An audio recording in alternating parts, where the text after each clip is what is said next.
Paano mo babaguhin ang isang tao?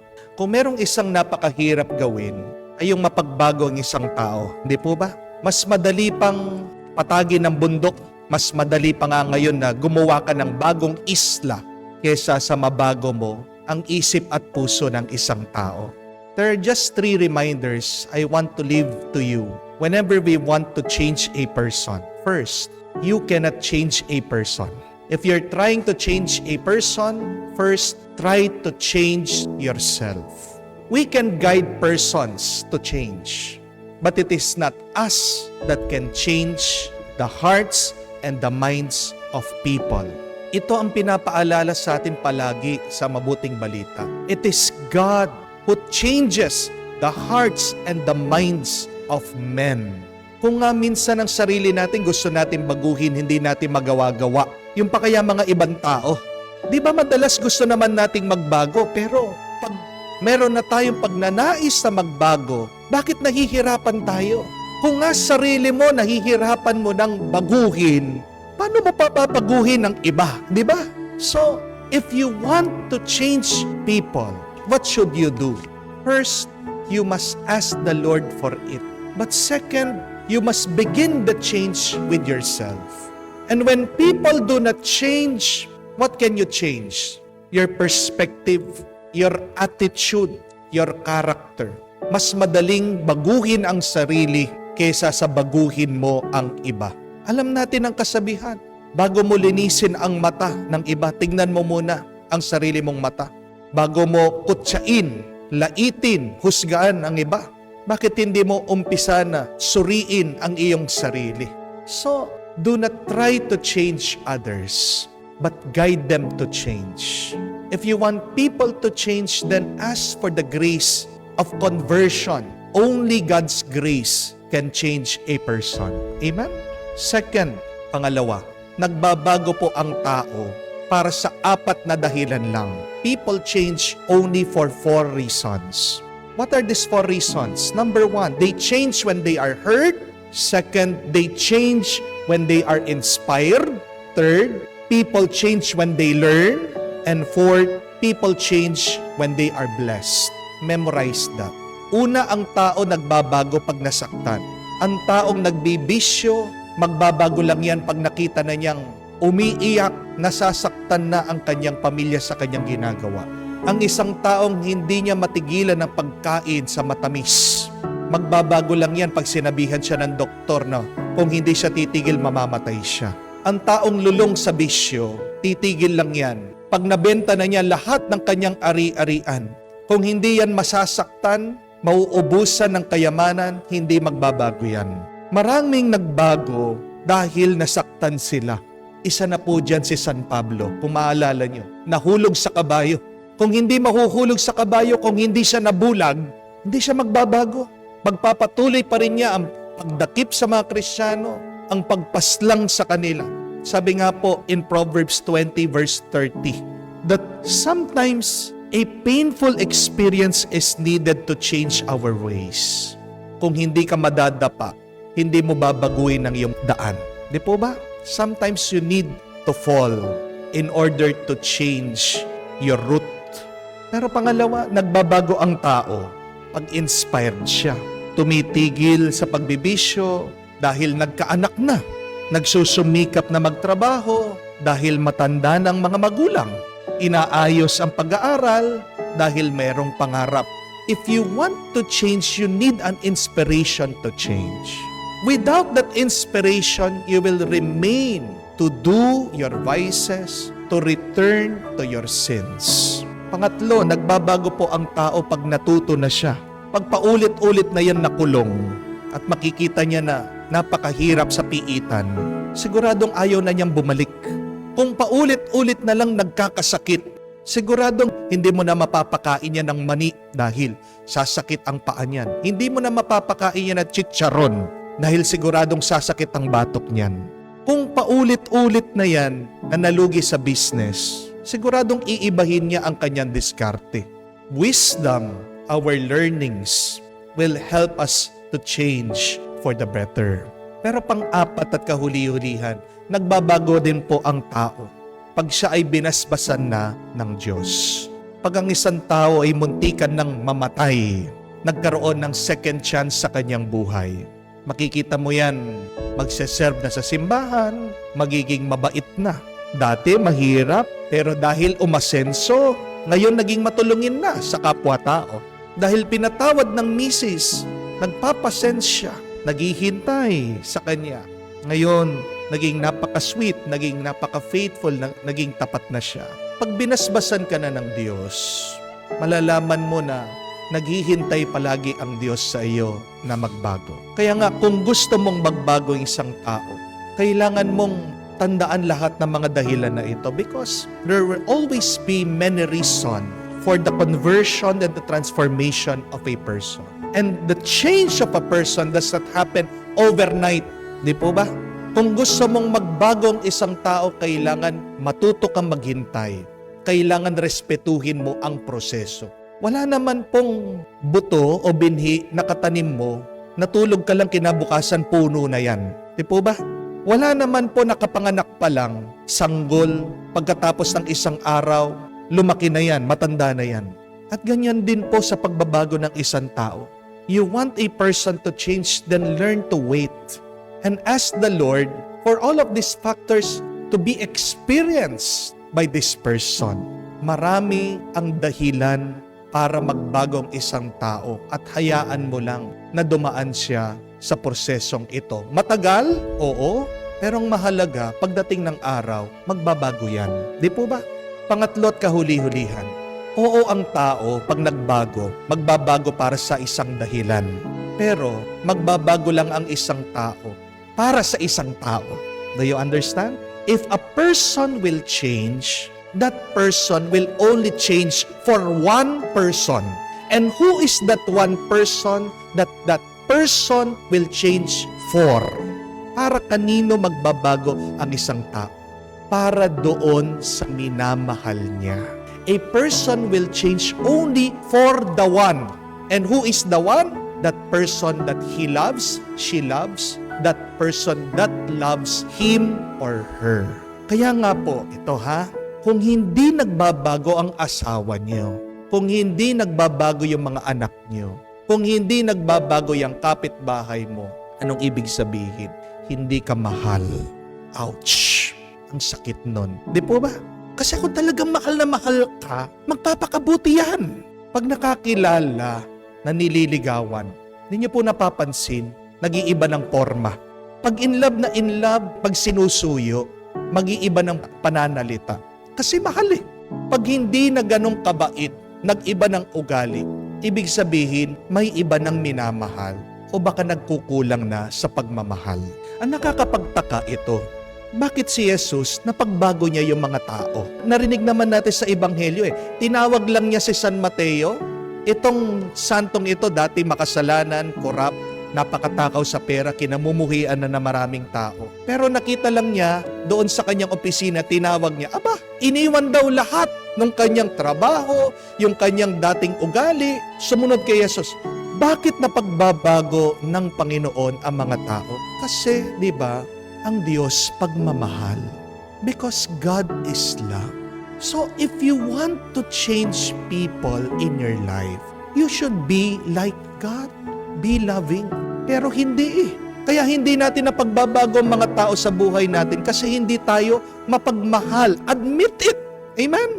Aminin niyo po. Mapagmahal ka ba? Madalas meron tayong pagkukulang sa pagmamahal. At anong nangingibabaw madalas sa atin? Hindi pagmamahal kung hindi paghuhusga. Oo, alam ko.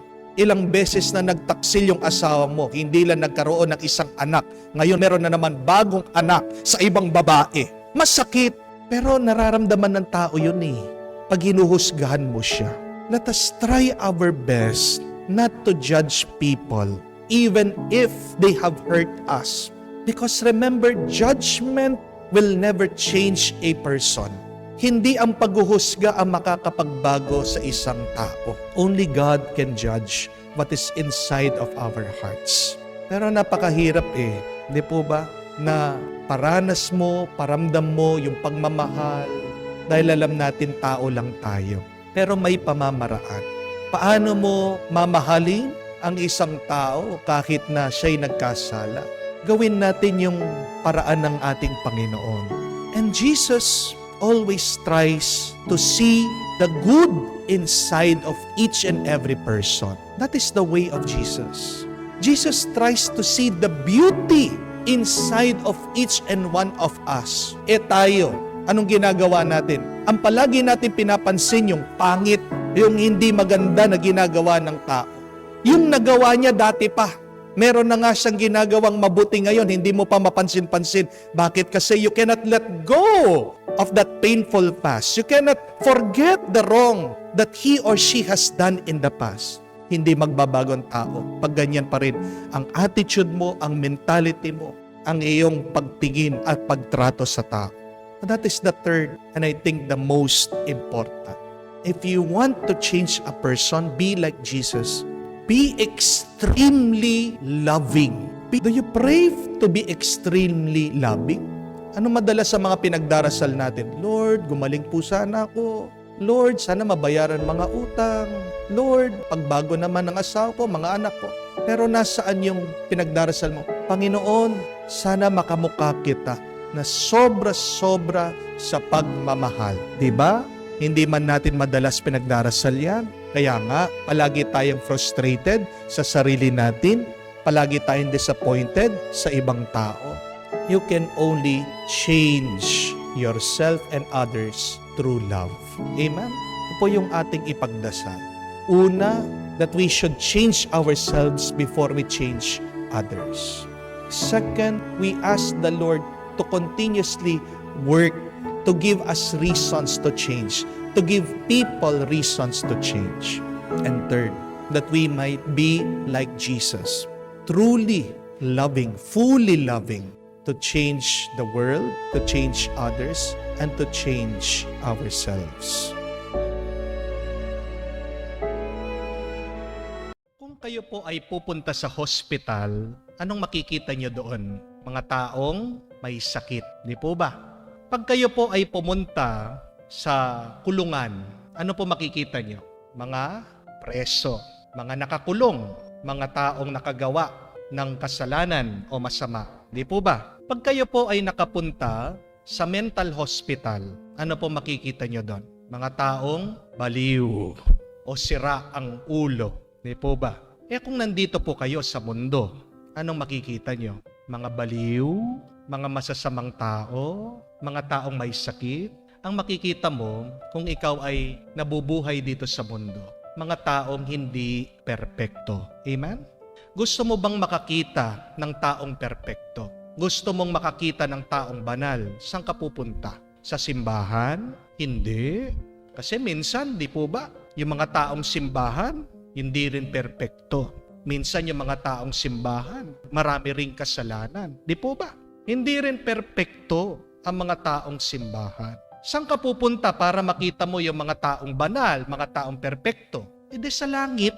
Kaya nga kung gusto mong maranasan, makasama yung mga taong banal at perpekto, anong kailangan mong gawin? O di, kailangan mo munang mamatay at panalangin mo, ikaw ay tanggapin sa langit. Di po ba? Bakit kasi napakarami sa atin na di-disappoint? Napakarami sa atin na di-depress, nalulungkot, nagrereklamo sa mga tao na nakakasalamuha natin, nakakasama natin, sinasabi natin, bad trip naman ito, nakakawalang gana naman ito, nakakasira naman ang diskarte ito. Kasi napaka-moody minsan. Minsan hindi ko siya maintindihan. Dati, napakabuti niya, nagiba yung ugali, naging napakasama sa akin, sinisiraan ako. Bakit merong taong nakaka-bad trip? Kasi ang katotohanan, mga kapatid, tayo ay nabubuhay at nakatira pa rin dito sa mundo na kung saan lahat ng ating mga makikilala, makakasama, makakasalamuha, hindi perpekto yan. Nag-iiba ng ugali yan. At may iba-ibang nararamdaman yan. Pag naintindihan mo yun, magiging payapa ka, magiging mapagpasensya ka, at madadagdagan ang iyong tuwa. Naiintindihan po yan ng ating Panginoon. Narinig niyo po ba sa ating ebanghelyo? Siya'y naglalakbay, pero pinigilan siya Ayaw siyang patuloyin ng mga tao ng Samaria. Wala naman siyang ginagawang masama eh. Kaya nga itong mga ibang alagad, apostol, nagalit sila. Sabi, Panginoon, magdasal tayo, pagdasal natin, na maparusahan ng mga taong ito. Napakasama nila. Pero ano pong ginawa ng ating Panginoon? Pinatahimik sila at sabi, tara, humanap tayo ng ibang daan. Nakita niyo po yun? Hindi po nagpa-apekto ang ating Panginoon dahil lang sa masamang ugali ng iba. Hindi na bad trip si Jesus dahil bad trip ang iba. Hindi nagbago ang mood ng Panginoon dahil napakapangit ng mood at ugali ng iba. Yan po yung hamon sa atin. Others may be having a bad day, but yours should not be ruined and destroyed by their bad day. Allow people to have their bad day. Pabayaan mo mga tao kung bad trip sila. Pero kung ikaw masaya ka, edi masaya ka. Because all of us, my dear friends, are entitled to our own feelings. Tandaan niyo po yun. Karapatan natin na maramdaman kung ano yung gusto mong maramdaman. Kung ikaw ay galit, galit ka. Kung ikaw ay malungkot, malungkot ka. Kung ikaw ay depressed ka. Kung ikaw ay walang gana, tinatamad, wala kang ganit, tinatamad. Pero sana kung ang iba pangit ang kanilang nararamdaman, huwag kang makisama doon. Huwag kang paapekto sa nararamdaman nila kung hindi naman yon yung iyong nararamdaman. Respetuhin mo, bigyan mo ng kalayaan yung iba sa kung ano ang kanilang pinagdadaanan. Nakita niyo po ang Panginoon, hindi naman po nagsalita. Nakita niyo naman po ang Panginoon, pinabayaan sila. Jesus respects their feelings. Jesus respects their choice. Pero nang ginawa ng Panginoon, hindi siya nakisali doon sa masama na kanilang iniisip, doon sa masama na kanilang nararamdaman. Siya'y umalis, naghanap ng ibang daan. Anong ibig sabihin? Pinagpatuloy niya yung kanyang misyon. Pagpatuloy mo ang iyong misyon. Pagpatuloy mo yung mabuti na iyong ginagawa. Kahit na may nakakabad trip dyan sa tabi mo, kahit na disappointed ka sa ibang tao, kahit na nalulungkot ka dahil nag-iba yung iyong minamahal. Ang importante, yung sayo, ituloy mo kung yan mabuti, kung yan nakakapagpasaya sa iyo. Para maging masaya ka, para maging payapa ka, kailangan mong intindihin, unawain ang kalikasan ng tao. Ang tao minsan masaya, may gana, pero minsan ang tao nalulungkot at masama ang ugali niya. Pag masama siya, anong kailangan mong gawin? Sundan mo yung halimbawa ng Panginoon. Tumabi-tabi ka muna, palamigin mo sila. Pag okay na sila, doon ka bumalik.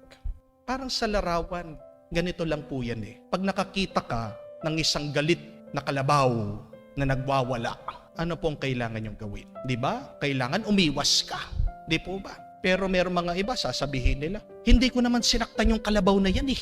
Bakit ako aalis? Bakit ako tatabi? Walang pakialam sa'yo. Yung galit na kalabaw, sinaktan mo siya o hindi mo siya sinaktan? Ang mahalaga sa kanya ay mailabas niya yung kanyang galit. Kailangan mong intindihin yun. It's not about you, but what is happening to the others. Kailangan mong intindihin, may masama siyang nararanasan. Anong kailangan mong gawin? Palapit na sa iyo. Tumabi ka. Umiwas ka. Huwag mo sasabihin na, mabuti naman ako. Wala naman akong ginawa sa iyo. Bakit ganyan ang ginagawa mo? Intindihin mo na minsan ang tao, nagiging masama ang isip, nagiging masama ang kanyang nararamdaman. At kailangan kang tumabi, umalis. Kung hindi, masasagasaan ka, matatamaan ka, at masasaktan ka. Pabayaan mo ang ibang tao kung meron silang masamang nararamdaman at nararanasan. Pero ikaw ang mahalaga. Piliin mo, maging masaya ka.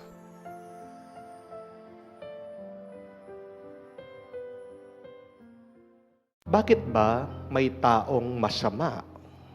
Isa po yan sa mga palaging tinatanong din sa akin. Ano po sa tingin nyo? Bakit nga ba may taong masama? Kung ako po ang sasagot, hindi ko sasagutin yung tanong na yon. Bakit? Kasi mali yung tanong eh. Bakit mali yung tanong? Dahil wala naman taong masama. Anong sabi ng Biblia? That God created us in His image and likeness. Sino ba tayo talaga? Tayo ay mga taong kamuka, kawangis ng Diyos. Tayo ay mga anak ng Diyos. Tayo ay mabubuti. Ang problema lang, napapasama tayo. Ang magandang tanong, bakit napapasama ang tao? Yun yung tamang tanong. At yun yung sagutin natin.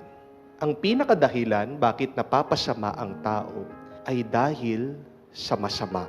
Ang tawag ni San Ignacio sa demonyo ay ang masama, the evil one.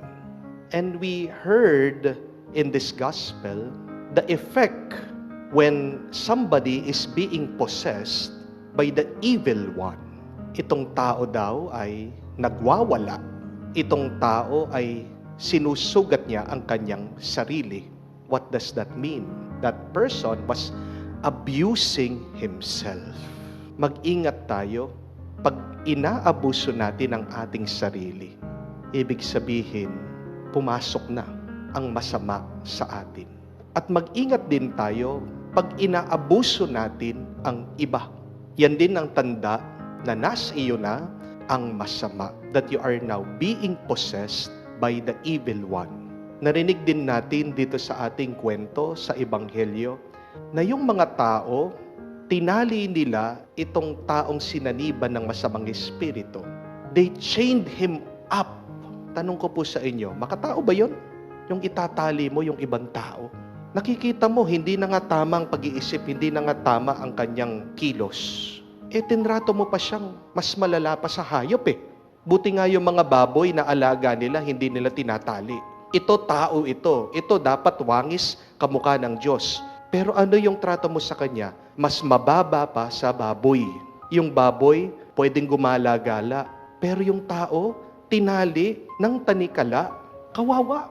Kaya nga, hindi lang yung tao yung possessed. Pati yung mga nakatira doon, possessed na rin ng masamang espiritu. Hindi lang nila alam. They were not aware. But what is the sign that they were possessed by the evil one? They can abuse others without any conscience, without any remorse. Yung kaya nilang saktan yung tao at iniisip pa nila tama yung kanilang ginagawa, wala mang malasakit dun sa tao. Mag-ingat tayo. Pag ganyan na ang ating ugali, nakakatakot. Tayo ay sinaniban na ng masama. Tayo ay napasama na. The question is, paano ba nakakapasok ang masama sa atin? Meron din tatlong dahilan. Una, the absence of Jesus prompts the evil one to enter into our hearts, to enter into our lives. Pag wala ang ating Panginoong Jesus, magpipiesta ang masama. Amen? Wala si Jesus doon sa buhay ng tao eh. At ang nakakatawa, nung gumaling yung tao, pinaalis pa si Jesus ng mga nakatira doon. Kaya halatang halata na ang sinaniban hindi lang yung tao, pati yung mga nakatira doon. Ano ang sabi ng ating Panginoon? Anong turo niya tungkol sa masamang espiritu? Hindi makakapasok ang masamang espiritu sa iyo kung meron kang sandata at paglaban dito. Kamukha sa isang tahanan, pag merong nakatira na malakas, hindi mag-iisip ang magnanakaw na pasukin ang tahanan. Matatakot siya. Ganyan din ang masamang espiritu. Hindi niya papasukan ang isang tao na alam niya meron paglaban ang taong yon sa kanya. Pero, pag naramdaman ng masama na mahina ang isang tao at wala siyang paglaban, papasukin niya ito at hindi lang siya mag-isa. Magsasama pa siya ng marami. Bakit ang daming mga masasamang espiritu ang pumasok sa taong ito? Dahil nga wala pa si Jesus sa buhay niya. Pinagpiestahan siya because of the absence of Jesus. And I think, my dear friends, it is not enough to know Jesus. We should love Jesus if we desire that Jesus should live in our lives. Sabi nga, you become what you love. Ganyan kahalaga ang pagmamahal. Pagmahal mo ang Panginoon, nagiging kamukha mo ang Panginoon. Pagmahal mo ang Panginoon, pagmahal mo ang Diyos, pinapapasok mo ang Diyos sa iyong buhay.